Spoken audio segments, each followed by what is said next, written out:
One should always be preparing for a big one. This does not make it less likely. There is about a 1 in 20 chance that this location will be having an even bigger earthquake within the next few days, that we have not yet seen the biggest earthquake of the sequence.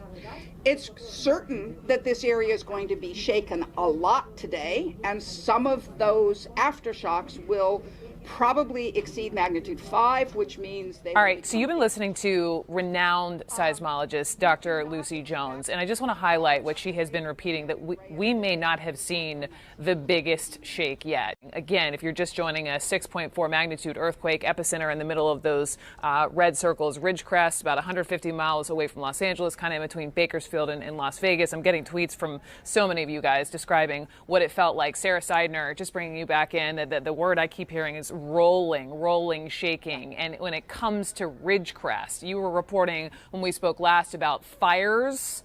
Now you're hearing about rescues.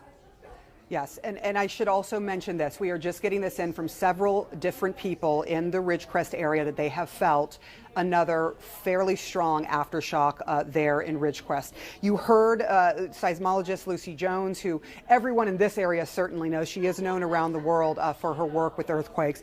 She said this area is going to see a lot of shaking today. She is on the money. They are feeling aftershocks as we speak. People are talking about how strong they feel, and they definitely feel another feeling of a sort of a rolling earthquake.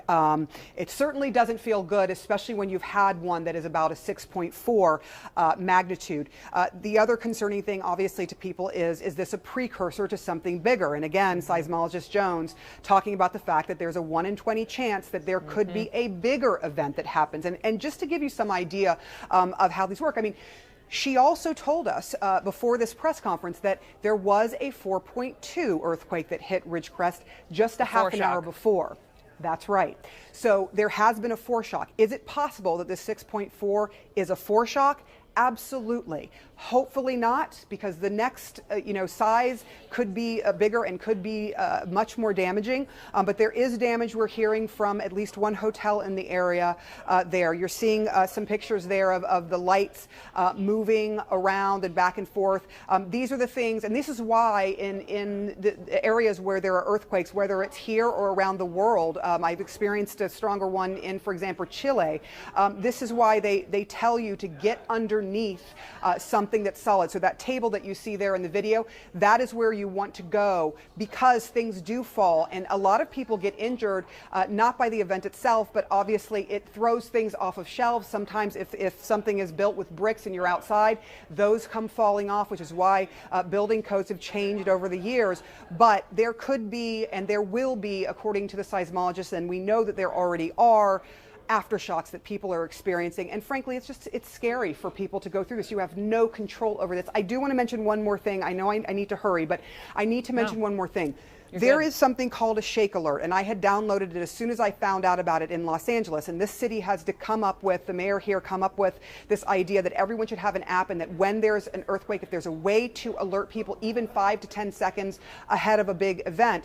It did not go off on my phone. In other words, I did not know that an earthquake was coming. But Lucy Jones there said, yes, actually, it did detect the earthquake here in Los Angeles, but it may not have been strong enough here for us to get the alert. I looked on the alert, and it did say that an earthquake had happened. I just didn't know not even a second before. So it should be noted that this is stronger in Ridgecrest and stronger, for example, in Las Vegas, which is closer because the epicenter is there and closer to Las Vegas as well. Yeah, you heard Lucy Jones say we want to talk to people from Ridgecrest and China Lake. Sarah, thank you very much. Let's do that right now. I have Alexis Bird on the phone with me. She is near the epicenter there in Ridgecrest. So, Alexis, first of all, how are you doing?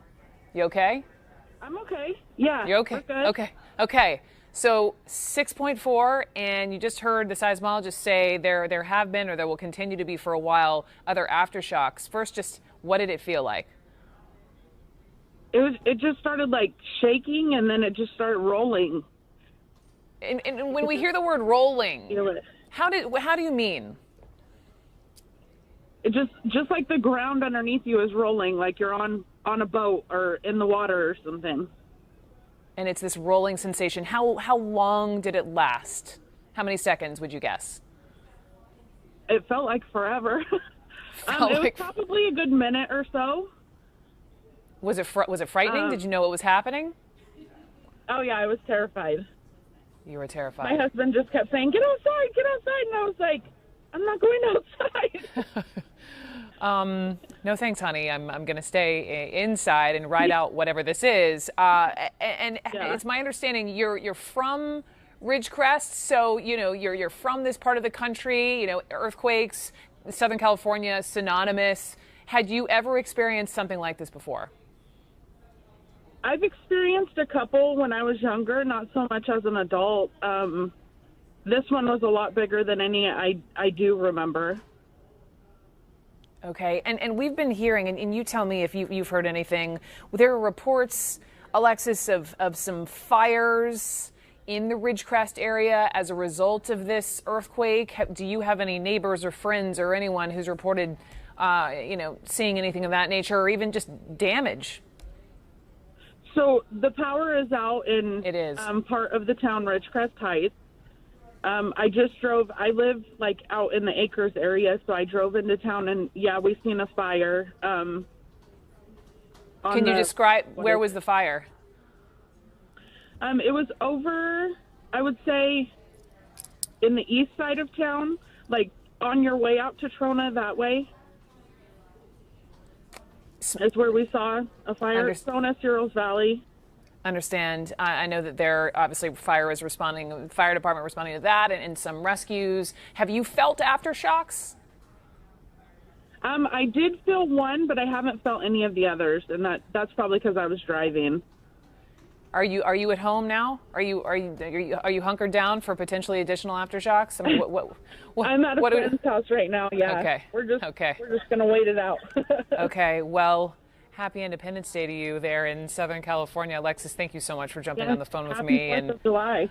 Hopefully this will end soon for you guys. I've got Carolyn Storrust, who works at High Desert Haven Assisted Living Facility in Ridgecrest as well. Again, this is near the epicenter of this quake. So, Carolyn, same question to you. What did it feel like? Probably it was like you could hear a rumble, and the ground started shaking, and you thought, oh, it's just a little earthquake, and then it hit hard, and then everything really started shaking, and I thought, well, this might be it. So then I managed to get out of the room, and so I'm at an assisted living, so we had people coming out of the room frightened, and it was kind of scary ordeal. So you are, what do you do, if you don't mind me asking? You work at this assisted living facility? Are you helping folks in the home? It's an assisted living where a lot of people, the elderly, live, and we assist them. And I'm the residential care manager here. So, oh my goodness! For all those good people. And the power's out, Carolyn. I hear the power's out. Is the question? Yes, and the power went out, and then the backup lights came on, and then we had the aftershock, and then it all went out. So right now our goal is to keep everybody hydrated, and cool, and keep them away from any more windows, or, and we're trying to clean up the mess because we had a lot of tipped over dressers and TVs and everything. So it's pretty scary. So it was that strong that dressers tipped over. We had dressers, pictures, TVs. You can see, smoke out in Ridgecrest where there's probably been accidents and fires. It was scary. It was scary. Yeah, we're having another one right now. Hang on. Right now. Yep. Hang with me. Hang with me, Carolyn. I'm a little out of breath because all I could care about at the moment was my babies or my children. So, but you're stuck at work and you got to pull it together and focus on everybody else. No, take a breath with me. Take a breath. And then first, are your kids okay? All my kids are okay. All accounted for, so. Are you okay? Yeah, I am. It's very hot in here. How warm is it? How warm is it about? Well, I'd have to go down and check the temperature, but it feels probably about 90. Oof. So 90-ish degrees. Yeah, no power. You're at this assisted living facility, worried about your children, taking care of all these folks in the home. How are the folks in the home faring? Everybody at first, they all kind of went together. They stayed together, a little scared, and then they finally have just now starting to pick up, just go on. In fact, they're all getting ready to go to lunch, and Okay. we're just kind of maneuvering in the dark. So we got doors open and fans blowing. So, not real fans. Everybody to come back in the lobby. What Yeah, is that an announcement? Okay, so we're being ordered back into the lobby area. Everybody's got to come out of their rooms. So I'm going to have to go. Okay, you take care of everyone there and take care of yourself. Carolyn, thank you so much for all that you're doing and for jumping on the phone with me. I appreciate it very much.